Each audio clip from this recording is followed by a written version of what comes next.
nous avons des informations importantes à vous donner concernant les produits qui sont en vente dans ce magasin Carrefour, afin que vous puissiez faire vos courses en toute sécurité.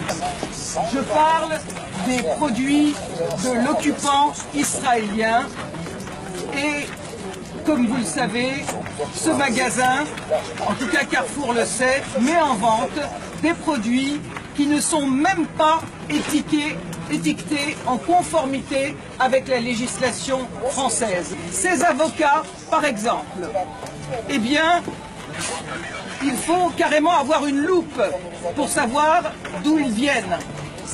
Contrairement aux avocats du Mexique, pour lesquels il est indiqué sur l'ardoise, comme l'exige la loi Origine Mexique, en caractère aussi gros que le prix, eh bien pour ces avocats-là, sur l'ardoise, figurez-vous qu'en face d'origine, il y a marqué « Voir emballage ».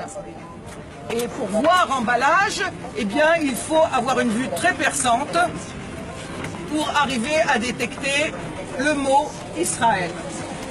Et si vous regardez ces pomelos, il est écrit « Regardez l'emballage pour voir d'où ils viennent ». Et il faut vraiment, comme l'a dit ma camarade, avoir une loupe pour voir écrit dessus « Israël ». Ce n'est pas écrit sinon.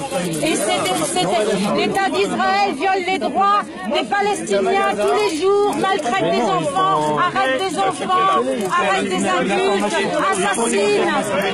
Ils font une information. Les Palestiniens n'ont plus la possibilité de cultiver leur terre dans la vallée du Jourdain. Mais il y a d'immenses colonies agricoles dans cette vallée qui produisent ces dates. Ça, c'est la direction qui peut vous permettre. Bien sûr, il n'y a pas marqué Israël dessus.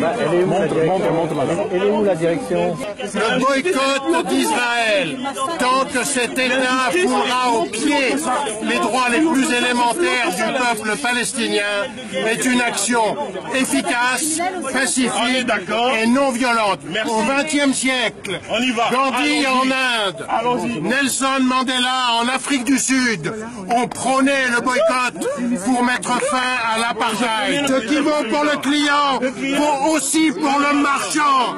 Un commerçant responsable, c'est quelqu'un qui ne vend pas, qui ne propose pas les produits de l'horrible apartheid israélien. Arrêtez le chantage à d'acheter ces produits, ça n'a rien à voir avec la religion. Même si Israël attaque régulièrement l'esplanade des mosquées et la mosquée El-Aqsa pour faire croire qu'au lieu d'un vol de terre, c'est un conflit religieux. Eh bien, il faut que Valls et le CRILF arrêtent de mentir et de faire croire que tous les juifs sont d'accord avec la politique criminelle israélienne. Ils ne sont pas invités sur les plateaux de télé et en plus, ils sont pourchassés ici en France et en Israël par cette fameuse démocratie qui emprisonne les dissidents, les juifs israéliens qui refusent par exemple, comme cette courageuse Tahir Kamener, qui est en ce moment en prison, qui a 19 ans, qui refuse de servir dans l'armée d'occupation. Et aussi, vous avez Ezra Naoui, qui est un Israélien juif qui est en prison à l'heure actuelle en Israël parce qu'il milite dans des associations de défense des droits de l'homme et des droits des Palestiniens comme B'Tselem et Taïouch. Eh bien, il faut leur rendre hommage, et ainsi qu'à Gideon Lévy, qui est un journaliste israélien qui appelle au boycott de son État, l'État d'Israël, parce qu'il n'a pas trouvé pour le moment, comme nous, de meilleurs moyens de faire le droit et la justice. Alors on dit boycott Israël, État d'Israël, État criminel. Voilà, merci. Boycott Israël, criminel, Carrefour, complice d'Israël, criminel, Carrefour, complice d'Israël, criminel,